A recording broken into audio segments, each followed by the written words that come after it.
오늘 우리가 함께 읽었던 본문 말씀은 부활하신 예수님이 도마를 찾아오셔서 당신의 부활하셨음을 직접 보여주는 내용입니다.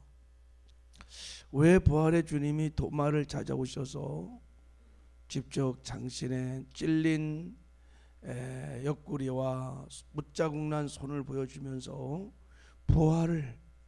내가 부활했다는 것을 이렇게 확증해 주셨을까?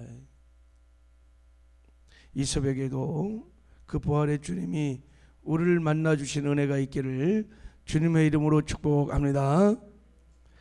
그것은 부활이 말씀드린 대로 기독교의 모든 진리들을 확실하게 믿을 수 있는 증거이기 때문입니다. 부활을 믿는 것이 너무너무 중요하기 때문입니다. 사도행전 17장 31절에 하나님이 이에 그를 죽은 자 가운데서 다시 살리신 것으로 모든 사람에게 믿을 만한 증거를 주셨음이니라 그랬어요. 예수님의 부활로 우리에게 믿을 만한 증거로 부활을 주셨기 때문입니다. 그러면 우리가 예수의 부활을 믿을 때 확실히 믿을 수 있는 기독교의 가장 중요한 진리가 뭘까요? 그게 오늘 예수님이 도마에게 나타나셔서 부활의 주님이 나타나셔서 가르쳐 주신 진리입니다.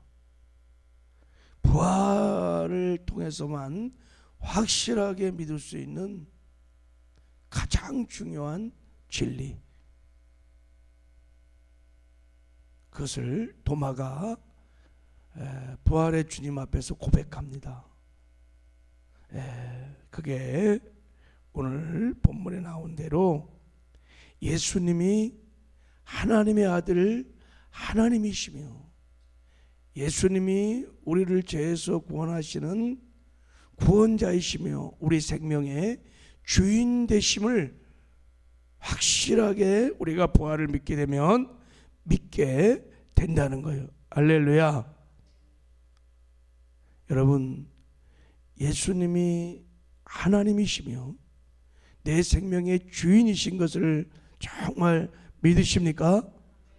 그 주인 되시는 주님을 모시고 날마다 주님과 동행하십니까? 이게 부활의 신앙이에요.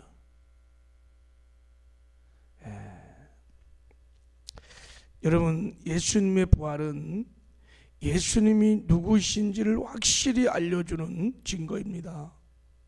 너희는 나를 누구라 하느냐? 주는 그리스도시요 하나님의 아들이십니다 라고 고백을 합니다. 예수님이 공생의 기간 동안에도 내가 하나님의 아들 그리스도 주이심을 말씀했습니다. 그런데 이 고백이 예수님이 부활하심으로 확실하게 확증을 하셨다는 거예요. 만약에 예수님께서 십자가에 죽으시고 부활하지 않았다면, 그 시체가 무덤 속에 그대로 있다면 누가 그 예수님을 하나님의 아들로 그리고 그리스도로 내 생명의 주인으로 믿을 수 있겠습니까? 아무도 안 믿을 거예요. 안 믿어요. 그러나 예수님이 사망 권세를 파하시고 부활하셨기 때문에 다시 살아나셨어요. 빈 무덤이 있어요. 목격자가 있습니다. 그 부활의 주님을 보시고 야, 예수님이 하나님의 아들 하나님이시구나. 그리고 그분이 우리 죄를 사하시는 구주이시며 그리고 우리의 생명의 교회의 인류와 역사의 주인 되시는구나. 할렐루야. 이게 확 믿어지게 된다는 거예요. 이게. 여러분, 예수님이 이스라엘 땅에 3년 동안 공생하는 동안에 많은 사람들이 예수님을 몰랐어요.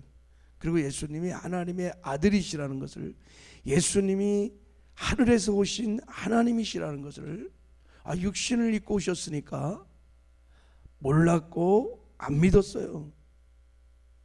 예수님은 끊임없이 귀신을 쫓고 병든 자를 고치고 막 자연을 다스리고 죽은 자를 막 일으키시면서 내가 하나님의 아들 메시아 되심을 보여주셨습니다. 내가 하늘에서 온 생명의 떡 하나님이다 말했어요. 근데 아무도 믿지 못했어요. 그리고 계속해서 당신이 정말 하나님의 아들 하나님이신지, 그리고 우리를 죄에서 구원하시는 메시아 그리스도의 세신지를 보여달라고 표적을 계속 구했어요. 그때 예수님이 이렇게 말씀했습니다.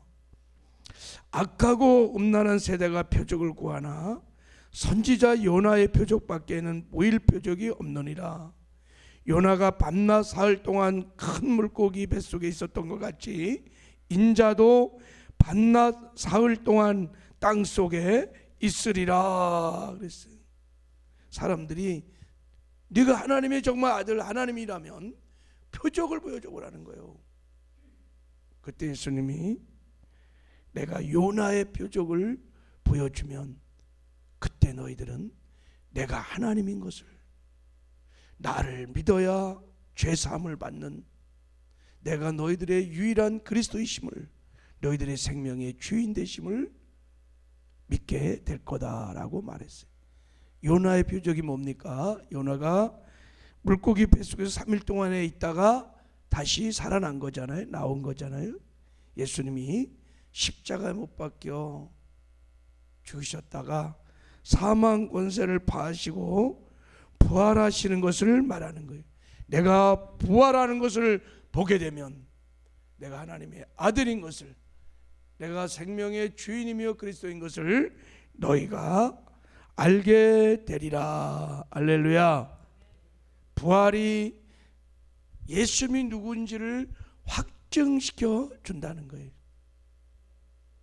그래서 여러분, 부활하신 예수를 본 사람들은 누구나 다 놀라운 변화가 일어났어요.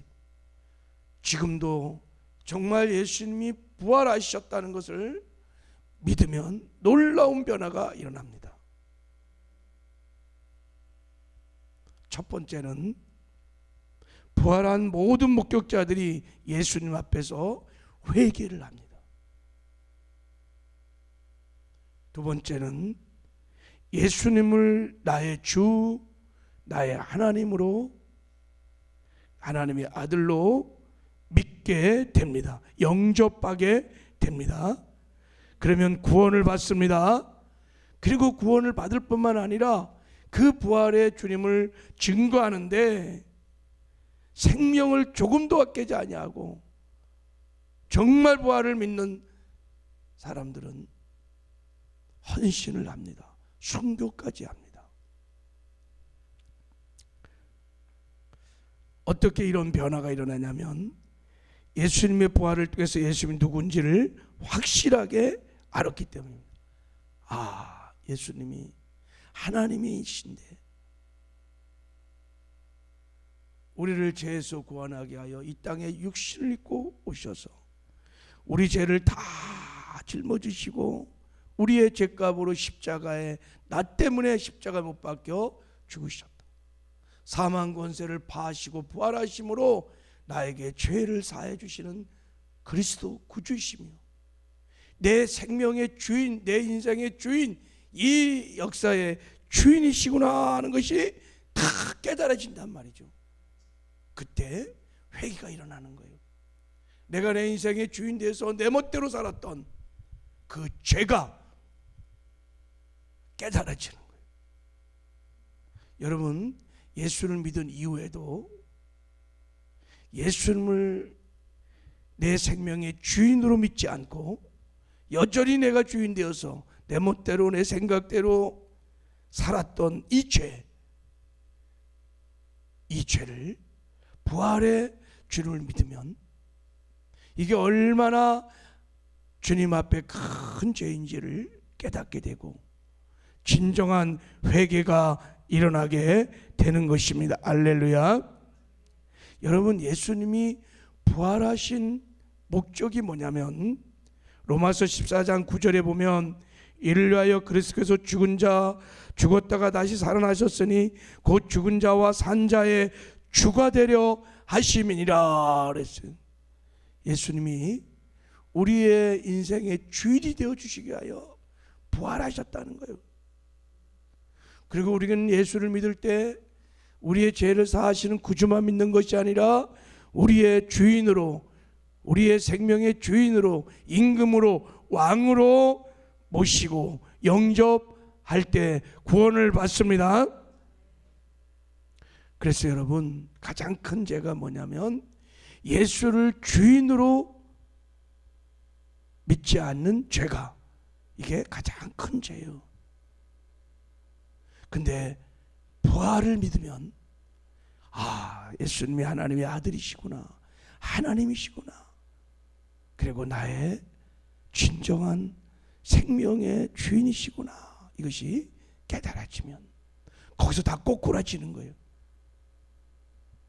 이 죄가 예수를 믿지 않는 죄, 예수님을 주인으로 믿지 않는 죄, 내가 살아서 내가 주인 되어서 내 멋대로 살아가는 이 죄가 하나님 앞에 얼마나 큰 죄인지, 이 죄로 인하여 내가 예수님을 십자가에 못 박았다는 것을 깨닫고 통회하고 자복하고 회개하는 역사가 일어나고, 그리고 예수님을 진정으로 내 마음의 주인으로 영접하는, 그래서 구원을 받는 놀라운 은혜 역사가 일어나게 되는 줄 믿습니다. 그래서 부활이 이 기독교의 진리를 믿는 확실한 근거인 것입니다. 오늘 도마가 그것을 보여주고 있습니다. 자, 도마는 3년 동안 예수님을 따라다녔습니다. 그러나 도마는 예수님이 하나님이시라는 것, 그리고 우리 죄를 사하시는 구주이시며 내 생명의 주인이라는 것을 몰랐어요. 그리고 안 믿었습니다. 예수님이 끊임없이 말했습니다. 내가 하나님의 아들, 하나님이시다. 나를 본 자는 하나님을 본 것이요 나와 하나님은 하나이다. 수없이 말했지만 도마는 믿지 않았습니다.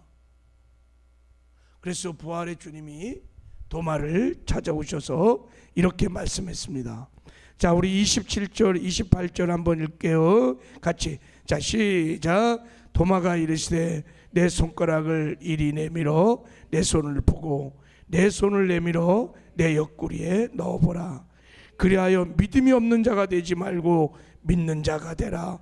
도마가 대답하여 이르되 나의 주님이시오 나의 하나님이시나이다. 예수님이 도마에게 상처난 손을 보여줬어요. 자, 봐라 도마야. 그리고 옆구리의 장자국을 보여주면서 자신이 죽었다가 부활하였음을 직접 확인시켜 줬어요. 그러면서 이렇게 말했어요. 믿음 없는 자가 되지 말고 믿는 자가 되거라. 예수를 정말 믿는 자가 되거라 그랬어요. 여러분, 이게 어떤 믿음일까요? 믿는 자가 되거라. 한경지 목사님이 은퇴하시고 남한선성에 계셨죠. 남은 생일을. 그때 한국에 정말 교계를 움직이는 큰 목사님들이 마지막 한경지 목사님이 찾아갔을 때 목사님 한 말씀 해주시죠. 그럴 때 한경지 목사님이 똑같은 말을 하셨어요. 목사님들 예수님을 잘 믿으세요. 지금 예수님이 도마에게 했던 말을 똑같이 한경지 목사님이 목사님들에게 하셨어요. 믿음이 없는 자가 되지 말고 정말 믿는 자가 되거라. 이것은 부활하신 예수님을 나의 하나님으로 나의 주인으로 믿는 산 믿음인 줄 믿습니다. 내가 내 인생의 주인 되어 살아왔던 그 악한 삶을 내려놓고 예수를 진정으로 내 삶의 주인으로 나는 죽고 예수를 내 삶의 주인으로 영접하라는 것입니다. 도마가 부활하신 예수님 앞에서 고백했습니다. 예수님은 나의 주인이시요 나의 하나님이심이니라. 예수님은 나의 주, 나의 하나님이십니다. 그 도마는 정말 주인 되시는 주님을 모시고 주님만 바라보면서 주님과 함께 살고 함께 동행하며 함께 동역하며 부활의 복음을 전하는데 저 인도까지 가서 순교하는 아름다운 삶을 살았습니다. 이 신앙의 고백이 진정성이 있었던 고백입니다. 여러분, 예수님의 남동생이 야고보입니다. 야고보는 평소에 형 예수님이 미쳤다고 그랬습니다. 어느 날부터 어릴 때부터 같이 자랐던 형이 자꾸 자기가 하나님의 아들이라는 거예요. 메시아라는 거예요. 그러니까 동생이 보기에는 예수님이 미친 거지. 아니 어떻게 형이 어떻게 하나님이 될 수 있어? 어떻게 형이 메시아가 될 수 있고 그리스도가 될 수 있어? 미쳤어 형이. 그래서 안 믿었습니다. 그리고 야고보가 형이 죽는 것이 십자가에 죽는 것을 끝까지 지켜봤습니다. 죽었어요. 근데 분명히 십자가에 죽었던 형 예수님이 부활하셔서 동생 야고보에게 나타났어요. 고린도전서 15장은 이렇게 말합니다. 그 외 야고보에게도 보이셨으며 그 외 모든 사도에게도 보이셨느니라. 야고보가 도마처럼 부활하신 주님 앞에서 예수님이 하나님이시구나, 그분이 내 생명의 주인이시구나, 그래서 내가 주인 되어 내 멋대로 살았던 죄를 통회하고 자복하고 진정한 회개가 일어났어요. 그리고 예수님을 나의 구원자로, 나의 생명의 주인으로 영접하고 야고보도 그 부활의 예수를 모시고 그분과 동행하면서 이 복음을 전하는데 자기 생명을 다 드리는 아름다운 순교의 헌신이 있었습니다. 이 새벽에 부활의 주님을 만나는 저와 여러분 되기를 주님의 이름으로 축복합니다. 그래서 오늘도 정말 내 삶의 주인 되시는 주님을 모시고 주님 바라보면서 주님이 주시는, 나는 죽고 주님이 주시는 영의 생각을 따라 순종함으로 주님과 동행하며 이제 주의 나라, 주의 영광, 주의 인격과 성품을 드러내는 작은 예수의 삶을 살아내는 저와 여러분 되기를 주님의 이름으로 축복합니다. 하나님 아버지 감사합니다. 예수